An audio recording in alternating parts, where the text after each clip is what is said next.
ಆದರಣೀಯ ಬಂಧುಗಳೇ, ಇವತ್ತು ಭಾರತೀಯ ಜನತಾ ಪಕ್ಷದ ನೇತೃತ್ವದಲ್ಲಿ ಈ ಭಾಗದಲ್ಲಿ ಇರತಕ್ಕಂತಹ ರಸ್ತೆಗಳ ಕಾಮಗಾರಿಯಲ್ಲಿ ವಿಳಂಬ ಆಗುತ್ತಾ ಇರತಕ್ಕಂತಹ ಈ ಕ್ರಮವನ್ನ ವಿರೋಧಿಸಿ ಇವತ್ತು ರಸ್ತೆ ತಡೆಯ ಮುಖಾಂತರ ಪ್ರತಿಭಟನೆಯ ಕಾರ್ಯಕ್ರಮದಲ್ಲಿ ಈ ಪ್ರತಿಭಟನೆಯ ನೇತೃತ್ವವನ್ನು ವಹಿಸಿಕೊಂಡಿರತಕ್ಕಂತಹ ಗ್ರಾಮಾಂತರ ಮಂಡಲದ ಅಧ್ಯಕ್ಷರಾಗಿರುವಂತಹ ದಯಾನಂದ ಉಜಿರೆಮಾರವರೇ, ಈ ಕ್ಷೇತ್ರದ ಮಾಜಿ ಶಾಸಕರಾಗಿರುವಂತಹ ಸಂಜೀವ ಮಠಂದೂರವರೇ, ಭಾರತೀಯ ಜನತಾ ಪಕ್ಷದ ಪದಾಧಿಕಾರಿ ಬಂಧುಗಳೇ, ಎಲ್ಲ ಕಾರ್ಯಕರ್ತ ಮಿತ್ರರೇ, ಸಾರ್ವಜನಿಕ ಬಂಧುಗಳೇ, ಕಳೆದ 1 ವರ್ಷಗಳಿಂದ ಈ ಕ್ಷೇತ್ರದಲ್ಲ ರಸ್ತೆಗಳನ್ನ ಸಮರ್ಪಕವಾಗಿ ನಿರ್ವಹಣೆ ಮಾಡದೆ ಅನೇಕ ಜನರು ತನ್ನ ಕೈಕಾಲುಗಳನ್ನ ಕಳೆದುಕೊಂಡಿರುವಂತದ್ದು, ಆಸ್ಪತ್ರೆಯಲ್ಲಿ ಚಿಕಿತ್ಸೆ ಪಡೆಯುತ್ತಿರತಕ್ಕಂತಹ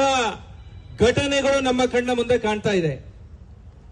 ಇವತ್ತು ಸರ್ಕಾರ ಹಗರಣಗಳ ಮೇಲೆ ಹಗರಣಗಳು, ಲಂಚಗಳ ವ್ಯವಸ್ಥೆಯ ಜೊತೆಗೆ ಜನಸಾಮಾನ್ಯನ ಬದುಕಿನ ಜೊತೆಗೆ ಚೆಲ್ಲಾಟ ಆಡತಕ್ಕಂತಹ ಅನೇಕ ಸಂದರ್ಭಗಳನ್ನ ಇವತ್ತು ನಾವೆಲ್ಲ ನೆನಪಿಸಬೇಕಾಗಿರತಕ್ಕಂತಹ ಅವಶ್ಯಕತೆ ಇದೆ. ಇವತ್ತು ಜನಪ್ರತಿನಿಧಿಗಳ ಇಚ್ಛಾಶಕ್ತಿಯ ಕೊರತೆಯಿಂದಾಗಿ ಈ ರೀತಿಯ ಘಟನೆಗಳು ನಡೀತಾ ಇರುವಂತದ್ದು ನಮ್ಗೆಲ್ಲರಿಗೂ ಗೊತ್ತಿದೆ. ಆ ಹಿನ್ನೆಲೆಯಲ್ಲಿ ಅವರಿಗೆ ಎಚ್ಚರಿಕೆಯನ್ನ ಕೊಡತಕ್ಕಂತಹ ಕೆಲಸ ಕಾರ್ಯಗಳು, ಯಾರು ಈ ರಸ್ತೆಯ ಗುತ್ತಿಗೆದಾರರಾಗಿ ಕೆಲಸವನ್ನ ನಿರ್ವಹಿಸ್ತಾ ಇದ್ದಾರಾ, ಅಸಮರ್ಪಕವಾಗಿ ಇದನ್ನ ನಿರ್ವಹಣೆ ಮಾಡಿರ್ತಕ್ಕಂತಹ ಗುತ್ತಿಗೆದಾರರನ್ನ ಕಪ್ಪು ಪಟ್ಟಿಗೆ ಸೇರಿಸಬೇಕು. ಯಾವ ಯೋಜನೆಯ ಅಡಿಯಲ್ಲಿ ಸರ್ಕಾರ ಅನುದಾನಗಳನ್ನ ಬಿಡುಗಡೆ ಮಾಡಿ ವಿಳಂಬವನ್ನ ಮಾಡಿ ಸಾರ್ವಜನಿಕರಿಗೆ ಸಮಸ್ಯೆಯನ್ನ ತಂದಿರತಕ್ಕಂತಹ ಈ ಬೆಳವಣಿಗೆಗಳು ವಿಕೋಪಕ್ಕೆ ತಲುಪದಂತಹ ರೀತಿಯಲ್ಲಿ ತಕ್ಷಣ ಕೆಲಸ ಕಾರ್ಯಗಳನ್ನ ನಿರ್ವಹಿಸಬೇಕು ಅನ್ನತಕ್ಕಂತಹ ಯೋಚನೆ ಅಡಿಯಲ್ಲಿ ಇವತ್ತಿನ ಪ್ರತಿಭಟನೆ ನಡೀತಾ ಇದೆ. ಇದು ಆರಂಭ ಮಾತ್ರ ಅನ್ನುವಂಥದ್ದು ನಿಮ್ಗೆಲ್ರಿಗೂ ನೆನಪಿರಲಿ.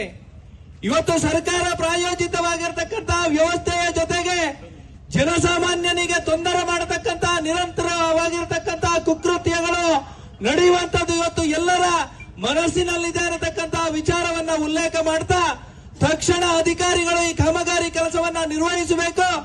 ಯಾರು ಗುತ್ತಿಗೆದಾರರು ಅವರ ಯಾವ ಯೋಚನೆಯನ್ನಿಟ್ಟುಕೊಂಡು ಸರ್ಕಾರ ಆ ಗುತ್ತಿಗೆದಾರರಿಗೆ ಈ ಕೆಲಸ ಕಾರ್ಯವನ್ನ ನಿರ್ವಹಿಸಿದೆಯೋ ಅಸಮರ್ಪಕವಾಗಿ ನಿರ್ವಹಣೆ ಮಾಡಿರ್ತಕ್ಕಂತಹ ಗುತ್ತಿಗೆದಾರರಿಗೆ ಮತ್ತೆ ಎಚ್ಚರಿಕೆಯನ್ನು ಕೊಟ್ಟು ತಕ್ಷಣ ಈ ಕಾಮಗಾರಿಯನ್ನ ಆರಂಭ ಮಾಡಬೇಕು ಮತ್ತು ಮುಂದಿನ ದಿವಸದಲ್ಲಿ ಮತ್ತೆ ಇದೇ ರೀತಿಯ ಚಾಳಿಯನ್ನ ಮುಂದುವರಿಸಿದ್ರೆ ಮತ್ತೆ ಉಗ್ರ ರೀತಿಯ ಹೋರಾಟಕ್ಕೆ ಪಕ್ಷ ಮತ್ತೆ ಕೆಲಸ ಕಾರ್ಯವನ್ನ ಮಾಡ್ತದೆ ಅನ್ನತಕ್ಕಂತಹ ಸೂಕ್ಷ್ಮತೆಯನ್ನ ಈ ಸಂದರ್ಭದಲ್ಲಿ ವ್ಯಕ್ತಪಡಿಸ್ತಾ ಮುಂದಿನ ದಿವಸದಲ್ಲಿ ಕೂಡ ಜನಸಾಮಾನ್ಯನ ಜೊತೆಗೆ ಭಾರತೀಯ ಜನತಾ ಪಕ್ಷ ಇದೆ ಅನ್ನುವಂತಹ ವಿಚಾರವನ್ನ ಈ ಸಂದರ್ಭದಲ್ಲಿ ಉಲ್ಲೇಖ ಮಾಡ್ತಾ ಭಾಗವಹಿಸಿರ್ತಕ್ಕಂತಹ ಎಲ್ಲರಿಗೂ ಕೂಡ ಧನ್ಯವಾದಗಳನ್ನು ಬಯಸ್ತಾ ನನ್ನ 2 ಮಾತನ್ನು ಮುಗಿಸ್ತಾ ಇದ್ದೀನಿ.